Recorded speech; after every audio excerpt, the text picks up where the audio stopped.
Programa Naquele que me fortalece, com o arcebispo metropolitano de Natal, Dom João Santos Cardoso. Um programa para o povo de Deus. Filho amado, vocacionado ao pastoreio, foste chamado. Naquele que me fortalece. Cumprimento a você, meu querido ouvinte, que me acompanha através da Rádio Rural de Natal, a 91.9, a Rádio Santana FM na Zona Norte de Natal, a Natal Agora FM, a Rádio 87.7 FM em Parnamirim, a Rádio 87.9 FM em Tangará, a Rádio Cultura do Brejo, 87.9 FM em Brejinho, a Rádio Vale em Pendências, Rádio Lagoa FM em Montanhas, Rádio Maricampo em Cotovelo, a 107 FM em Nova Cruz, a Rádio Paz e Bem em Pedro Velho, a Web Rádio Imaculada em São Rafael, Rádio Santa Terezinha em Lagoa D'Anta, a Rádio FM em Vale das Serras em Campo Redondo, a Rádio Olho d'Água em São José de Mipibu, a Rádio Executiva FM em Nísia Floresta, a Rádio Santa Rita FM em Santa Cruz, a Rádio Jardim FM em Jardim de Angicos e da Rádio Palmeiras do Rio Cabugi, na cidade de Afonso Bezerra. Como Cristo, bom pastor, edificas a igreja, tu podes tudo. E a Deus, através da Virgem Maria, dirijamos a nossa oração. Ave do mar estrela, bendita Mãe de Deus, fecunda e sempre virgem, portal feliz dos céus. Ouvindo aquele ave do anjo Gabriel, mudando de Eva o nome, trazei-nos paz do céu. Ao cego iluminai, ao réu livrai também, de todo mal guardai-nos e dai-nos todo bem. Mostrai ser nossa mãe, levando a nossa voz, a quem por nós nascido, dignou-se vir de vós. Suave mais que todas, ó Virgem sem igual, fazei-nos mansos puros, guardai-nos contra o mal. Ó, dai-nos vida pura, guiai-nos para a luz, e um dia ao vosso lado possamos ver Jesus. Louvor a Deus, ó Pai, e ao Filho sumo bem, com seu divino Espírito, agora e sempre. Amém. Oremos. Ó Deus Todo-Poderoso, pela intercessão de Maria, nossa Mãe, socorrei os fiéis que se alegram com a sua proteção, livrando-os de todo mal neste mundo e dando-lhes a alegria do céu. Por nosso Senhor Jesus Cristo, vosso Filho, na unidade do Espírito Santo. Proclamação do Evangelho com Dom João Santos Cardoso.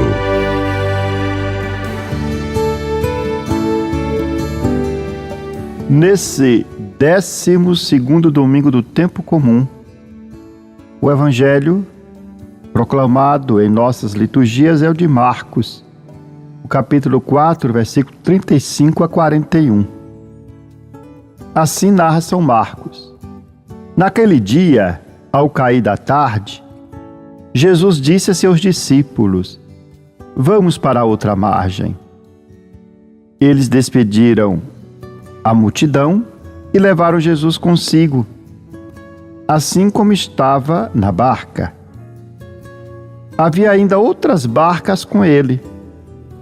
Começou a soprar uma ventania muito forte, e as ondas se lançavam dentro da barca, de modo que a barca já começava a se encher. Jesus estava na parte de trás, dormindo sob um travesseiro. Os discípulos o acordaram e disseram: Mestre, estamos perecendo, e tu não te importas? Ele se levantou e ordenou ao vento e ao mar: Silêncio, cala-te. O vento cessou e houve uma grande calmaria. Então Jesus perguntou aos discípulos: Por que sois tão medrosos? Ainda não tendes fé? Eles sentiram um grande medo e diziam uns aos outros: Quem é este, a quem até o vento e o mar obedecem? Palavra da salvação, glória a vós, Senhor.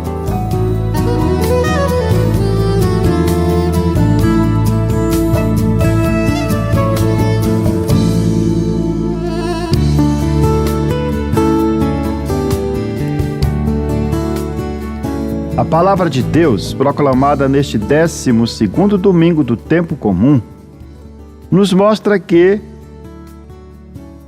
nosso Senhor está sempre presente em nossa caminhada e que jamais nos abandona, seja nas adversidades e tempestades da vida. É justamente nesses momentos mais desafiadores que Ele se faz presente, não dorme. Não estamos perdidos e abandonados à própria sorte. Deus se importa por cada um de nós. Nas provações e em qualquer situação Ele vem em nosso socorro. Não nos deixa perecer,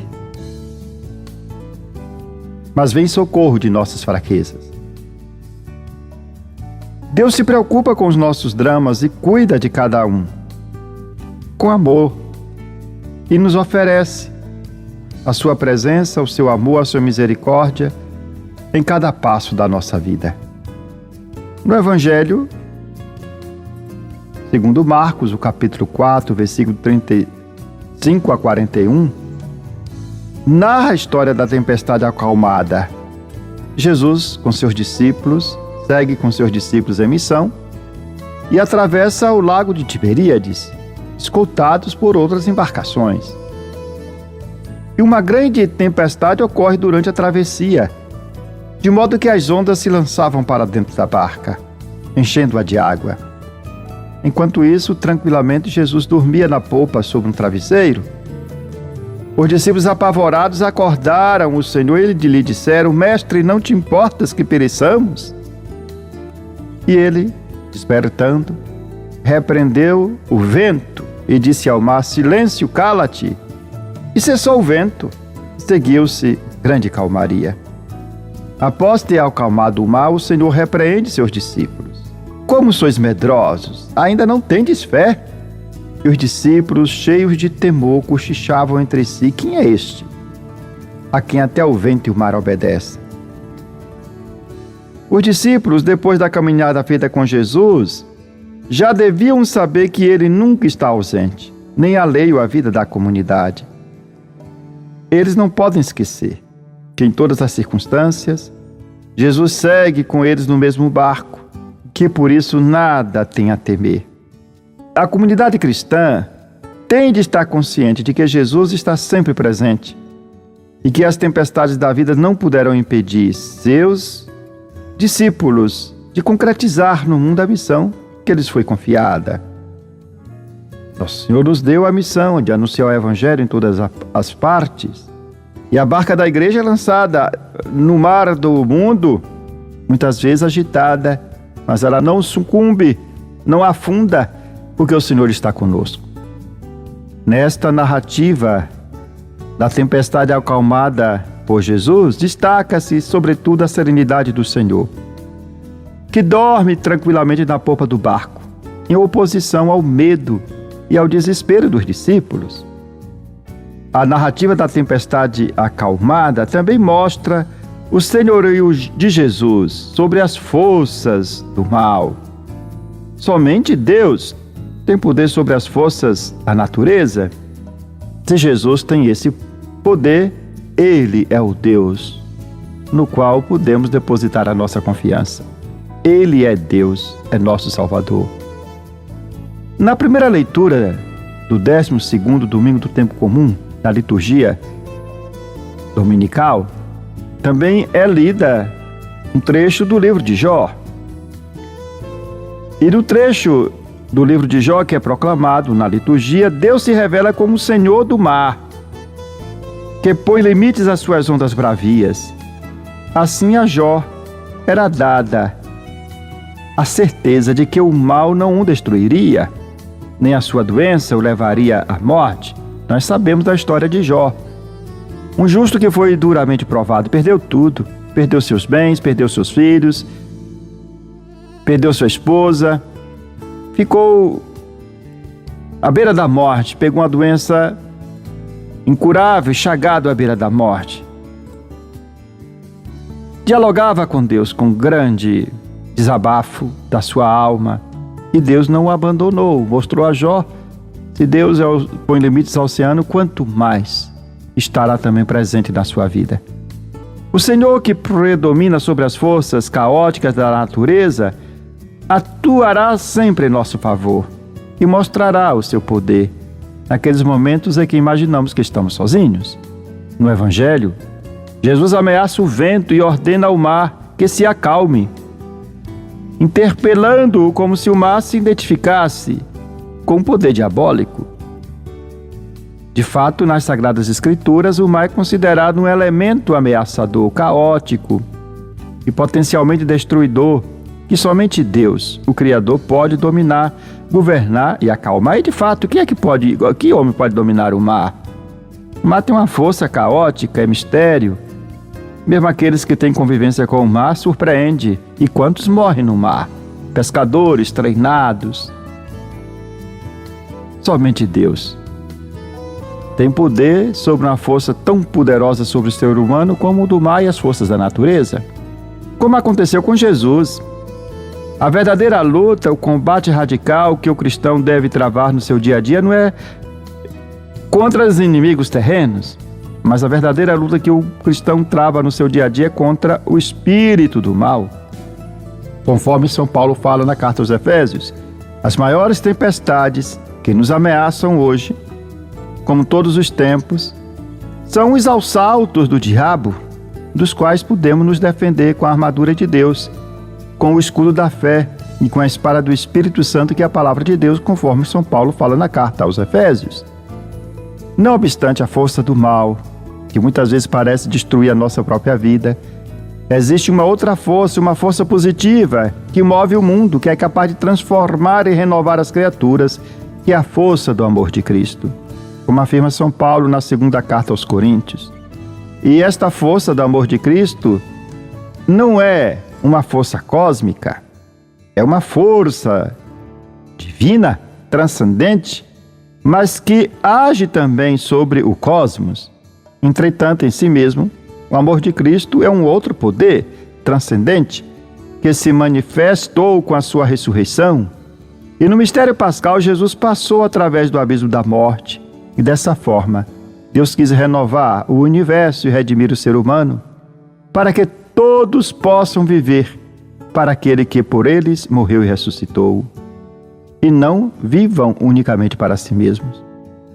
O gesto solene em que Jesus, ou através do qual Jesus acalma o mar tempestuoso, é claramente um sinal do seu senhorio sobre os poderes do mal. O gesto revela a sua divindade. Somente Deus tem poder sobre as forças caóticas da natureza. Por isso que os discípulos se perguntavam: quem é este a quem até o vento e o mar obedecem? Ficavam assim os seus discípulos admirados e ao mesmo tempo cheios de terror, despertando neles aquele santo temor em relação àquele homem santo que está no meio deles, Cristo Jesus, que acalmou o mar. Diante do senhorio de Jesus sobre o mar, que é símbolo do mal, os discípulos se interrogam e começam a percorrer um caminho de fé e confiança em Deus. Confiança em Jesus, e a fé deles ainda não é sólida, mas começa a formar-se, pois o temor é um ato que leva ao abandono confiante nas mãos de Jesus, como Deus. O temor define o estado do espírito do homem diante da divindade. No universo bíblico, este temor não apresenta um caráter de pânico ou de medo servil, mas encerra um misterioso poder de atração que se traduz em obediência, entrega, confiança e entusiasmo. Em seu simbolismo, a narrativa da tempestade acalmada fala também sobre as dificuldades da igreja primitiva na missão.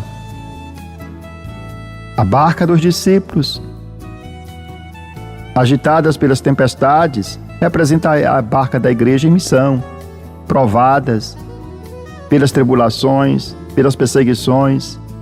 Provada a igreja, os cristãos em missão, pelos potestades deste mundo. Depois da partida de Jesus, a comunidade cristã enfrentou muitas dificuldades, que se assemelhavam a uma grande tempestade em alto mar. Somente a confiança dos discípulos em Jesus consegue devolver-lhes a serenidade, possibilitando-os prosseguir a missão com grande entusiasmo. Na missão, a comunidade dos discípulos que Jesus enviou para que pregasse o Evangelho a toda a criatura, especialmente as primeiras comunidades que surgiram da ressurreição do Senhor, enfrentaram diversas dificuldades, diversos perigos e perseguições. Muitos até abandonavam a fé, mas o barco da igreja navegava com a presença do Senhor, mesmo em mar tempestuoso, e muitas vezes com a ameaça de ser submergido pelas ondas. No entanto, Jesus jamais abandona a sua igreja em saída, a sua igreja em missão. Ele está sempre presente.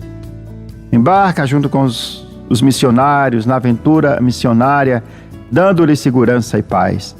Por isso, nos momentos de crise, de desânimo, de medo, os discípulos têm de ser capazes de descobrir a presença silenciosa do Senhor, que está conosco, que não dorme e que acalma a tempestade e que nos dá a confiança para pregar o seu Evangelho, mesmo em meio a desafios.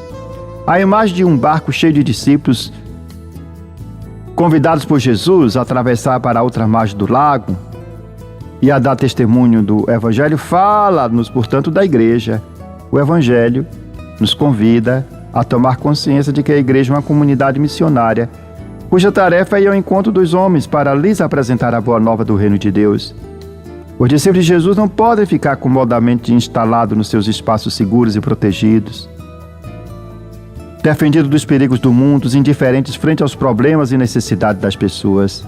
Devem sair em missão. A igreja tem de ser uma comunidade missionária, em saída, comprometida, e levar a todos, sobretudo os pobres e marginalizados, a mensagem salvadora do reino de Deus. Assim,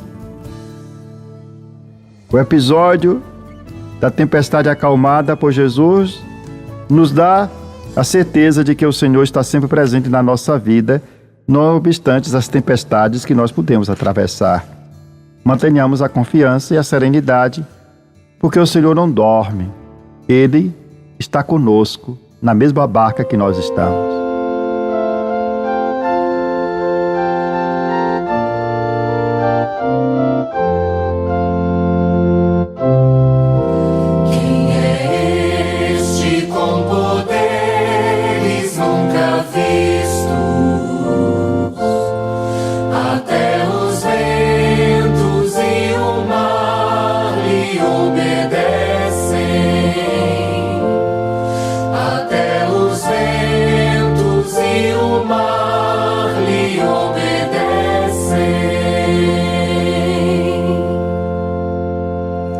Os que sulcam alto mar em seus navios, para ir comerciar nas grandes águas, testemunharam os prodígios do Senhor e as suas maravilhas no alto mar. Quem é este com poderes nunca vistos? Até os ventos e o mar lhe obedecem. Até os ventos e o mar lhe obedecem. Ele ordenou e levantou-se o furacão, arremessando grandes ondas para o alto. Aos céus subiam e desciam aos abismos, seus corações desfaleciam de pavor. Quem é este com poderes nunca vistos? Até os ventos e o mar lhe obedecem. Até os ventos e o mar lhe obedecem.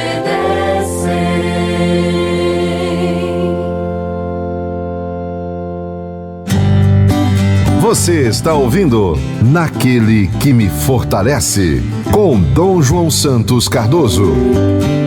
Palavra que evangeliza.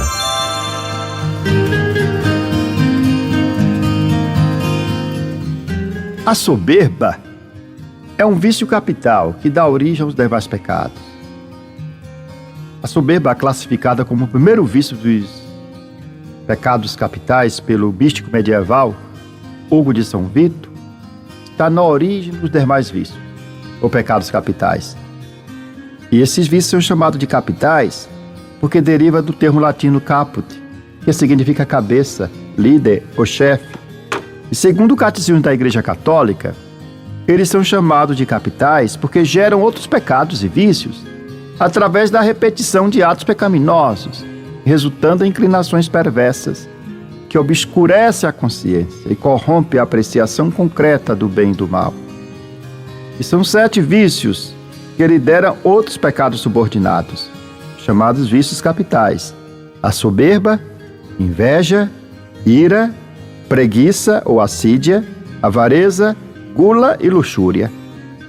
Santo Tomás de Aquino explica que os vícios capitais são pecados que comprometem múltiplos aspectos da conduta humana e limitam a autêntica liberdade, levando a ações moralmente desordenadas. O Papa Francisco, na catequese que ele faz no dia 6 de março de 2024, ele considera a soberba como uma forma de esplendor excessivo, de autoexaltação, de presunção e vaidade, que manifesta na pessoa naquele desejo excessivo de superioridade e reconhecimento. Geralmente o soberbo se considera muito mais importante daquilo que ele é na realidade. Faz uma imagem muito grande de si mesmo, uma imagem muito alta e nobre de si mesmo. Julga-se por isso superior aos demais e tende a desprezar os outros. Hugo de São Vito descreve a soberba como o amor da própria excelência sem Deus.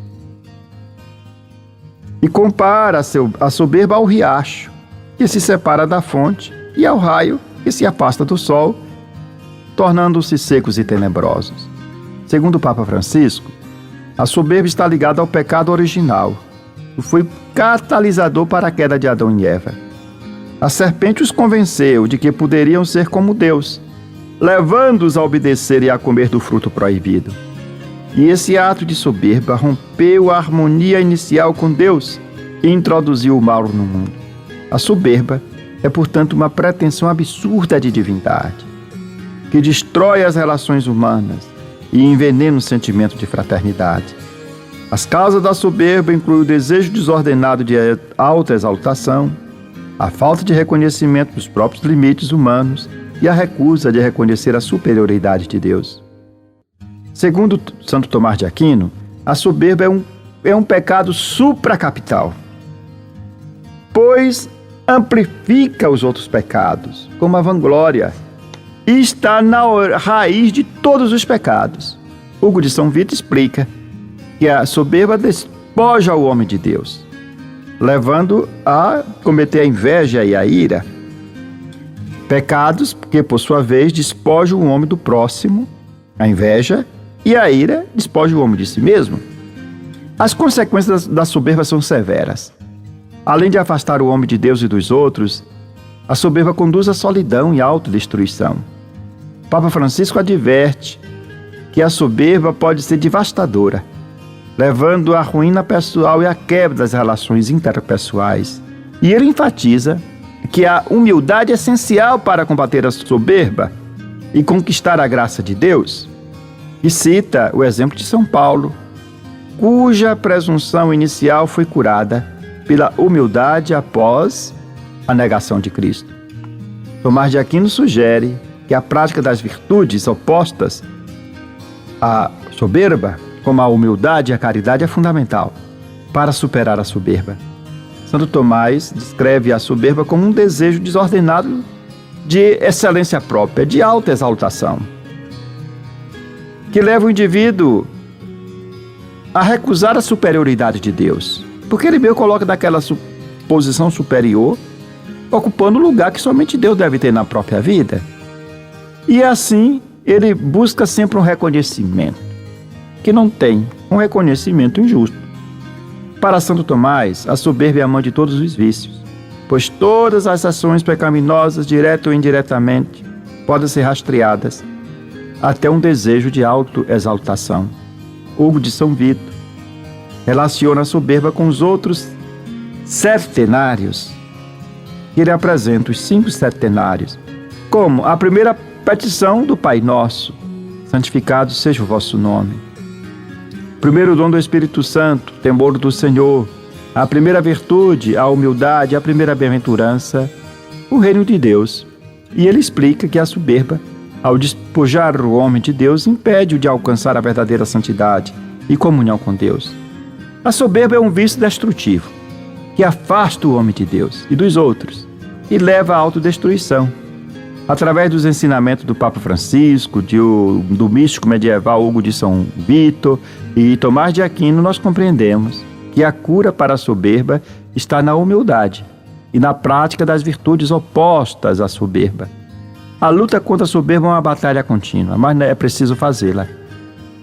É essencial para a nossa saúde espiritual e a nossa harmonia com Deus, com o outro. O soberbo, o orgulhoso, aquele que confia em si mesmo e se exalta e despreza os outros, ele perde uma grande possibilidade de salvação, porque não permite que Deus haja na sua vida, já que ele pensa que tudo depende dele, mas na verdade sabemos que tudo depende de Deus. Humildade, portanto, é a virtude oposta para vencer o vício capital da soberba.